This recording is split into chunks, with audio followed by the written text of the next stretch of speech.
No primeiro passo é preparar o ambiente, gente. Não tem como você atender bem um cliente sem estar com o ambiente bem preparado. Então você tem que fazer o quê na preparação desse ambiente?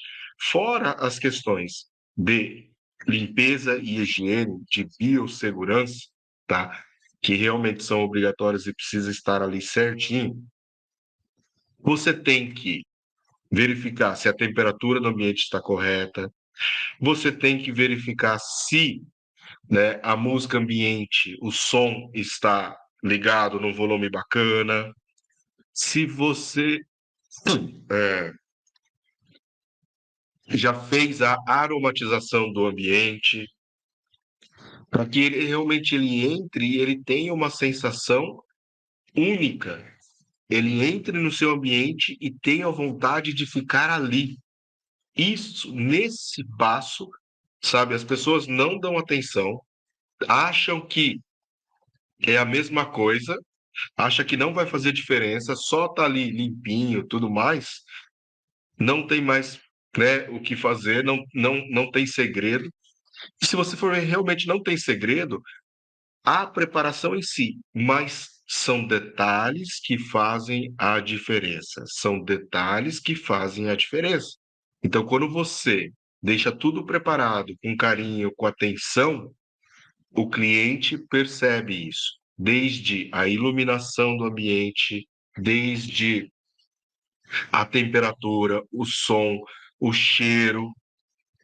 Quem gosta de fazer o escalda-pés, deixar tudo ali preparadinho, o material, deixar a maca bonitinha com visual, uma velinha acesa, flores para quem gosta disso, tá?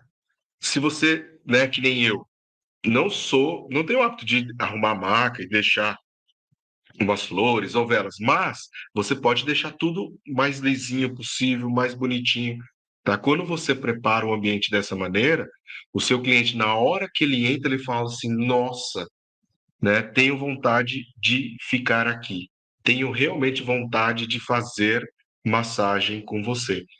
Por quê? Porque ele já, só de entrar no ambiente, ele já inicia o processo de relaxamento.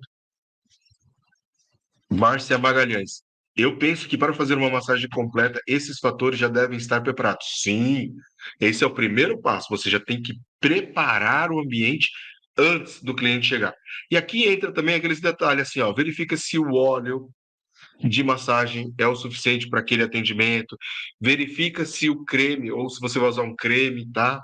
Verifica se for um cliente que você já conhece, você vai usar algum recurso e esse recurso já está dentro da sala, para você não ter que ficar saindo da sala e voltando, tá?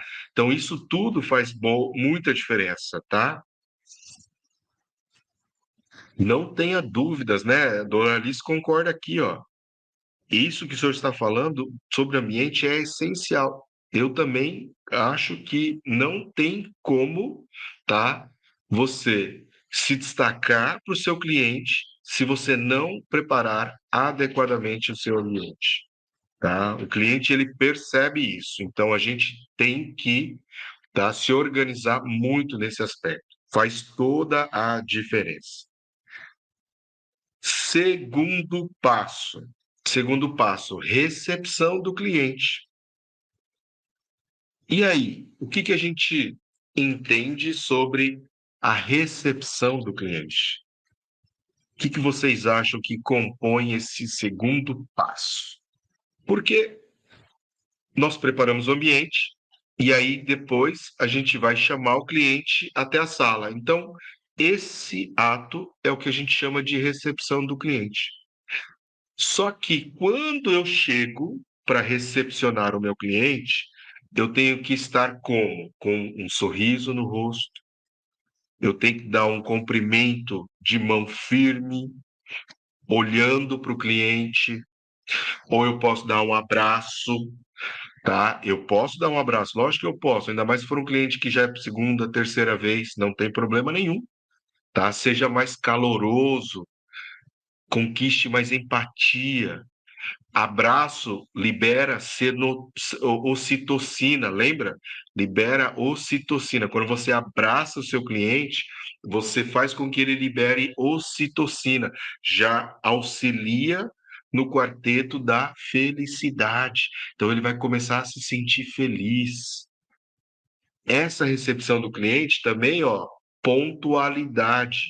Não deixar ele esperando além do horário combinado.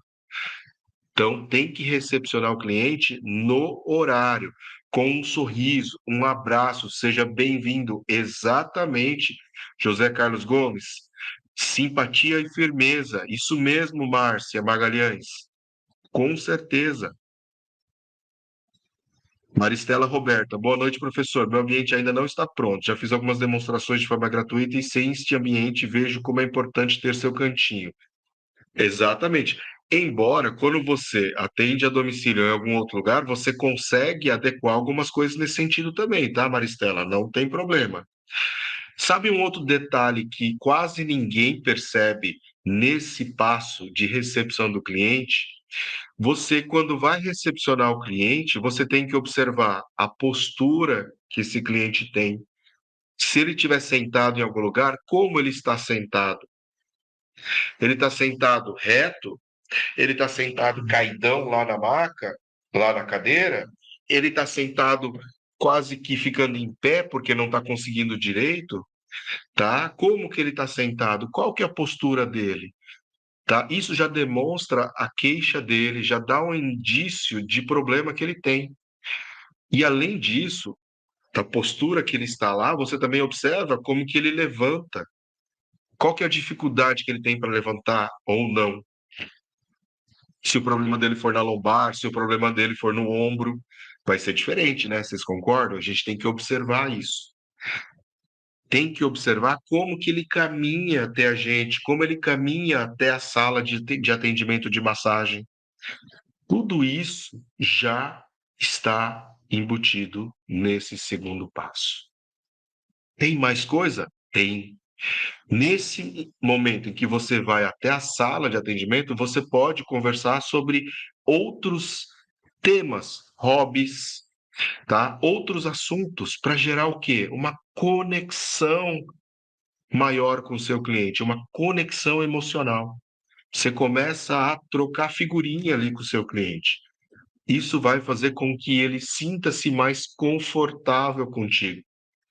Faz toda a diferença na conexão. E ele vai confiar melhor em você depois, quando a gente for fazer os próximos passos. Perguntar como vai, como está se sentindo, né? Tudo isso é importante.